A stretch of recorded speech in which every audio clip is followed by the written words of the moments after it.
every single night, while you are fast asleep, your standard cotton pillowcase is quietly acting like, well, medium grit sandpaper. Yeah, it really is. It's systematically stripping away moisture and literally chipping away at the structural integrity of your hair. Welcome to the deep dive. Glad to be here. So our mission today is to cut through the absolute noise of the beauty industry and, deliver a fast, science-backed shortcut to understanding the 2026 hairstyling landscape. Right, because things have shifted dramatically. Exactly. Whether you are desperately trying to fix a frustrating morning routine or you're just insanely curious about cosmetic science, the rules have completely changed. Yeah. It is no longer about forcing your hair into a shape using sheer willpower and incredibly hot metal plates. No, thankfully we've moved past that. The new baseline is clean, low-damage styling. Health, sustainability, and inclusivity are now built directly into the process. Okay, let's unpack this. Why are consumers suddenly treating daily hair protection like a high-stakes financial investment? Well, the shift stems from a fundamental breakthrough in how we understand cosmetic biology. For decades, the industry just treated hair as this indestructible dead material that could be, infinitely manipulated. Like plastic or something. Exactly. But while it is true that the hair shaft itself isn't biologically alive, its structural integrity is incredibly finite. Every time you subject your strands to intense thermal energy, or every time you coat them in harsh alkaline chemicals, you're essentially making a permanent withdrawal from a very limited bank account of hair health. A withdrawal you can't really put back. Right.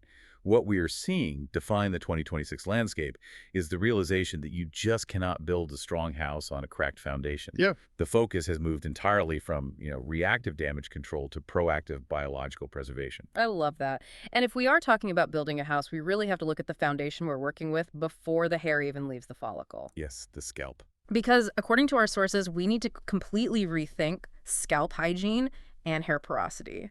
Those two factors apparently dictate how your styling products perform way more than your natural hair texture does. I think a lot of listeners might actually be pretty surprised by that. Oh, absolutely. The visual texture, whether you have loose waves or tight coils, is really just the shape of the strand. Porosity is about the actual microscopic architecture. Okay, break that down for us. Think of the cuticle, the outermost layer of your hair, like overlapping shingles on a roof. Porosity is a measurement of how tightly those shingles lay flat against the core of the hair. Right. That physical arrangement dictates how your hair absorbs and retains moisture.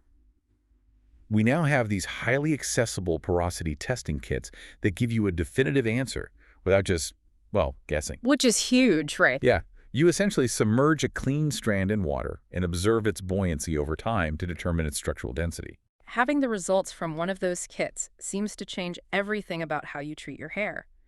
Having high porosity hair is like wearing a sponge in a rainstorm. It absorbs water immediately, but it also loses it just as fast because those microscopic shingles are permanently lifted or damaged. Yes, exactly. It needs heavy moisturizers and protein balance treatments just to fill in those physical gaps. On the flip side, low porosity hair is like a slick raincoat where the water just beads right off. What's fascinating here is how that physical structure mandates an entirely different shower routine. Oh, really? How so? Well, if you have that low porosity raincoat hair, cold or room temperature water is actually your enemy. Wait, I always thought cold water was good for your hair. It's a common myth. Yeah. You specifically need to use warm rinses to gently force those stubborn cuticle shingles to open up. Otherwise, your expensive lightweight humectants are just sitting on top of the hair doing absolutely nothing. Yeah, they eventually wash straight down the drain. You are throwing money away.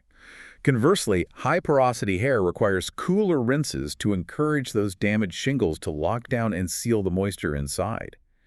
And that structural behavior is directly influenced by the chemical environment of the scalp itself. Right, the chemical environment. The sources mention that the scalp thrives in a very specific, slightly acidic environment. We are talking about a pH window of 4.5 to 5.5. The sweet spot. Yeah. I know the beauty industry throws around the term pH balanced all the time, but what is actually happening chemically if we ignore that acidic window? Extremes in alkalinity are highly destructive. When you use a traditional highly alkaline shampoo, the chemical reaction literally causes the hair shaft to swell up. That sounds bad. It is. That swelling forces the cuticle open artificially, leading to rapid moisture loss and friction. By strictly using a shampoo that respects that 4.5 to 5.5 acidic window, you are chemically enforcing cuticle smoothness from the very start. So you're stopping the problem before it starts. Exactly. A balanced scalp pH prevents that chaotic swelling, which means your hair is structurally stable. That stability leads directly to more predictable, reliable styling outcomes later on. The chemical environment makes total sense, but there is also the physical environment of the scalp to deal with. Our sources highlight two major interventions that seem to be standard in 2026, the scalp exfoliating brush and specialized scalp serums. Two game changers, really. Yeah, we're seeing ingredients like niacinamide and tea tree oil making the jump from facial skincare up to the hairline. Why are we bringing mechanical brushes and face serums into hair care? Well, the exfoliating brush solves a physical problem that chemicals often miss: stubborn polymer buildup. Modern styling products use microscopic polymers to hold hair in place. Right. Over time, those polymers, along with, dead skin cells and hardened sebum, create a suffocating layer over the follicle. By using light, circular motions with an exfoliating brush, starting at the hairline and moving back to the crown, you physically break apart that suffocating layer. And once that slate is wiped clean, that is when you bring in the serums. Exactly. Your scalp is skin, and it responds to active ingredients just like your face does. Niacinamide is incredibly effective at regulating sebum production and reducing inflammation at the cellular level. And the tea tree oil. Tea tree offers antimicrobial properties. By applying these to a freshly exfoliated scalp, you calm the follicle down.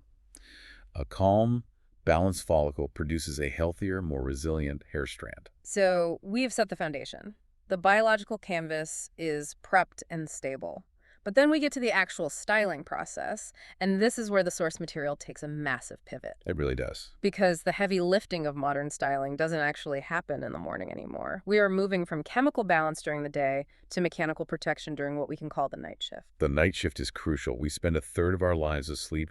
The amount of uncontrolled mechanical friction your hair endures while you toss and turn is staggering. We mentioned the cotton pillowcase acting like sandpaper earlier.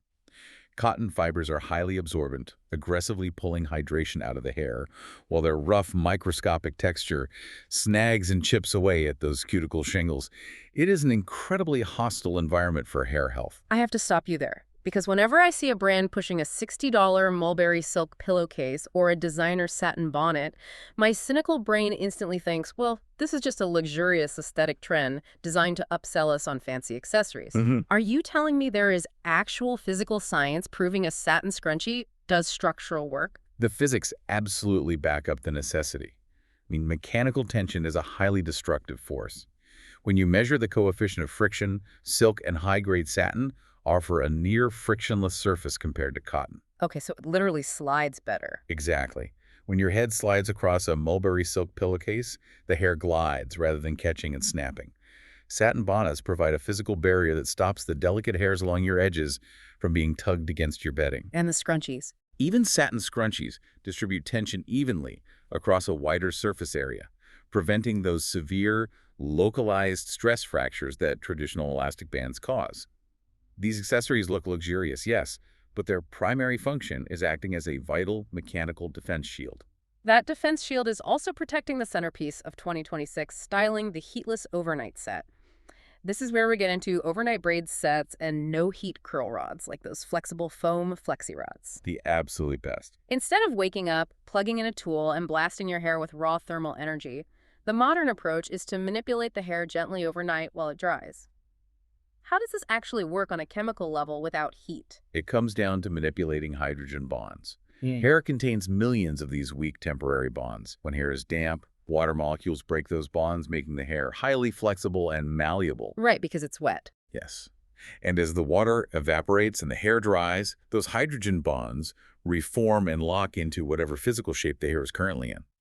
If you wrap damp hair around a foam roller, the bonds secure themselves in that curved formation. You are achieving a complete architectural change entirely through moisture evaporation without inflicting a single drop of thermal damage. And the sources emphasize how customizable this process is based on what you want the final architecture to look like. If you have finer hair and you are using an overnight braid set, they recommend doing several smaller braids instead of one large one, specifically to generate more lift at the root. Customization is key here. Yeah. Or with the no-heat curl rods, you can mix and match the physical sizes.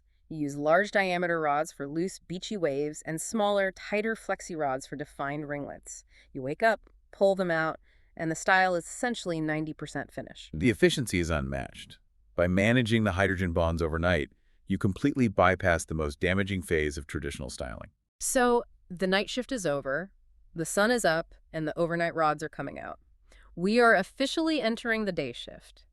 How do we take that preset hair and finish the look based on specific textures? What do we do when heatless styling just isn't quite enough to get the exact result we want? Because you have actively preserved the health of the cuticle overnight, you no longer need heavy masking agents in the morning to hide damage. Right. No more heavy gels. Exactly. Right. The finishing phase becomes highly targeted based on strand density. For straight or thin hair, the sources point to texturizing sprays as the primary tool, but they emphasize that the application technique matters just as much as the product. You don't just mist it everywhere, you apply it in a specific zigzag pattern at the roots and midshaft. The zigzag motion is a functional technique designed to prevent the product from pooling in one concentrated spot.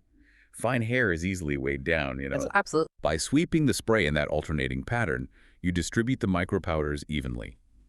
It provides mechanical grip and volume by creating microscopic space between the strands without relying on the heavy waxes that would instantly flatten a finer texture. On the other end of the spectrum, for curly and coily hair, the priority entirely shifts away from grip and moves toward hydration and slip. Very different needs. The routine relies on a moisturizing leave-in conditioner to smooth the cuticle and control frizz. And crucially, if the dew point is high on a humid day, you layer a light gel over that leave-in. That gel acts as a literal barrier to stop the hair from absorbing atmospheric moisture and shrinking up. That barrier is vital. Yeah. Curly hair is naturally more porous due to the bends in the hair shaft. Yeah.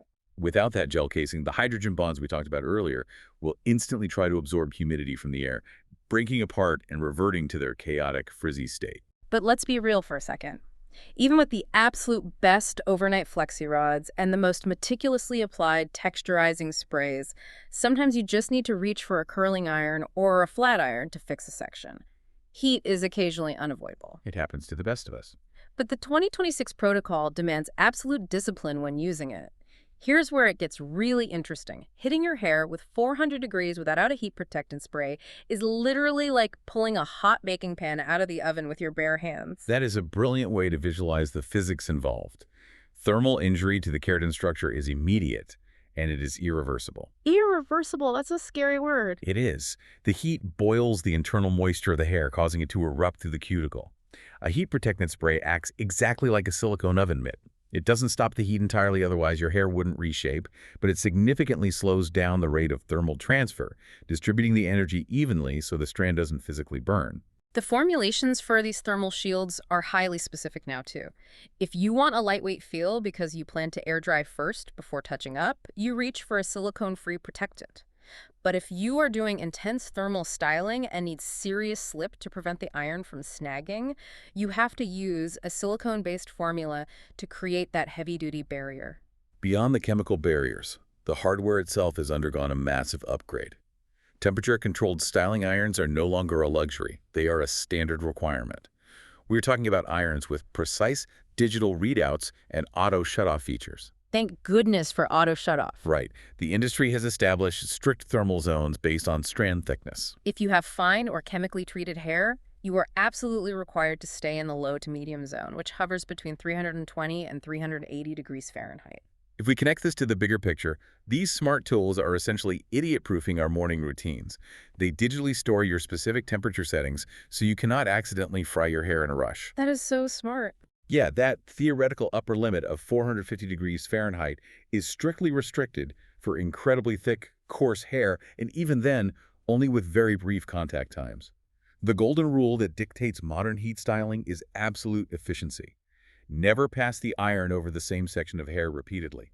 You prep it, you pass the iron once, and you are done. Which saves time in the mirror, saves your hair from catastrophic melting, and honestly saves a measurable amount of electricity. It really does. And saving electricity brings us to the next massive paradigm shift in the source material. We have solved the individual's morning routine, but the 2026 landscape demands that these tools work for the planet and are accessible to everyone. We are looking at a fascinating intersection of eco-consciousness and inclusive physical design. Sustainability has transitioned from a niche marketing angle to an integrated manufacturing requirement. It had to. Absolutely. The sheer volume of single-use plastics and water wasted by the beauty industry was unsustainable. We're seeing a massive shift toward refillable aluminum systems and entirely solid-form styling products, like balms and concentrated bars. Those solid forms are incredible because they eliminate the need for plastic aerosol cans entirely. They are inherently travel-friendly, and more importantly, they require zero water in their chemical formulation. We are also seeing the rise of bio-based styling gels that utilize plant-derived polymers and second-day refresh sprays that just reactivate the product you already applied yesterday. Those refresh sprays are the unsung heroes of global sustainability. By reviving yesterday's texture and adding lift without requiring a full shower, they drastically cut down on a single person's weekly wash frequency. That adds up fast. Oh, massively. Yeah. When you multiply that reduction in hot water and energy usage across millions of consumers over a year, the environmental conservation is staggering. Let me ask the hard question here on behalf of everyone listening who has relied on maximum hold concrete-level hairspray for a big event. If I am using a bio-based gel or a solid waterless balm, is it actually going to give me the same reliable, bulletproof hold as the heavy synthetic aerosols we all grew up with? Or is green just code for weak performance? It is the ultimate consumer question, and the definitive answer in 2026 is yes. The performance is identical, if not better. Really better. Yes. Cosmetic chemists have figured out how to leverage biomimetic, plant-derived ingredients. Traditional synthetic gels rely on harsh alcohols that flash dry, leaving a rigid, brittle crust on the hair, which is exactly why they flake off onto your shoulders. Ugh, the worst. Bio-based polymers mimic the hair's natural flexibility. They create a durable, invisible mesh that expands and contracts with atmospheric humidity. You maintain consumer expectations for all-day hold, completely eliminate the flaking, and remain environmentally responsible. That sense of responsibility also extends to the physical design of the tools themselves, placing a huge emphasis on inclusivity. The sources point out that brushes are now being engineered with highly ergonomic, lightweight handles and incredibly smooth, snag-free bristles. This is a critical development in industrial design. An ergonomic, ultra-lightweight brush isn't just about reducing fatigue for a professional stylist working a 10-hour shift. Right. It accommodates everyday users with limited hand strength or dexterity. It allows someone managing arthritis, carpal tunnel, or other motor limitations to engage in their own daily care safely and independently. That's wonderful. It proves that accessibility and sustainability are intrinsically linked commitments. They both focus on extending the usability and life cycle of a product for the widest possible audience. It really brings the whole philosophy full circle. So let's synthesize everything we've uncovered today. The sources actually outline what they call the all-in-one heatless styling starter kit routine, and it perfectly encapsulates this new landscape. It provides a very clear, actionable workflow for anyone looking to transition away from high-damage habits. Here's the blueprint for your new routine. First, you prep during the night shift. You gently detangle, apply a lightweight leave-in conditioner to damp hair, and structure the hair using an overnight braid set or flexi rods. You lock all of that in with a satin bonnet or a silk pillowcase to establish your mechanical defense against friction. Crucial step. Then, the day shift begins. You wake up and gently unravel the set. If your roots need a boost, you mist a second-day refresh spray to bring back the volume without washing. Finally, you only apply minimal, digitally temperature-controlled heat if it is absolutely necessary for minor touch-ups, and you never do it without a thermal protectant barrier. Perfect summary. So what does this all mean? It means mastering this routine isn't just about blindly following a 2026 trend. It genuinely saves you time every single morning. It saves you hundreds of dollars on restorative deep conditioning treatments. And most importantly, it rescues your hair's long-term health by finally respecting its biological limits. This raises an important question, though, for everyone listening. Oh. If you think about the trajectory we are currently on, with at-home heatless styling and bio-based products becoming so hyper-optimized, efficient, and scientifically effective, what is the future of the traditional hair salon? That's a great point. In 10 years, will we even need the rows of noisy blow-dryer stations and heavy thermal tools that currently define the salon experience? Or will salons transform into something entirely different? Perhaps quiet, clinical spaces focused solely on biological scalp treatments, porosity repair, and structural therapies.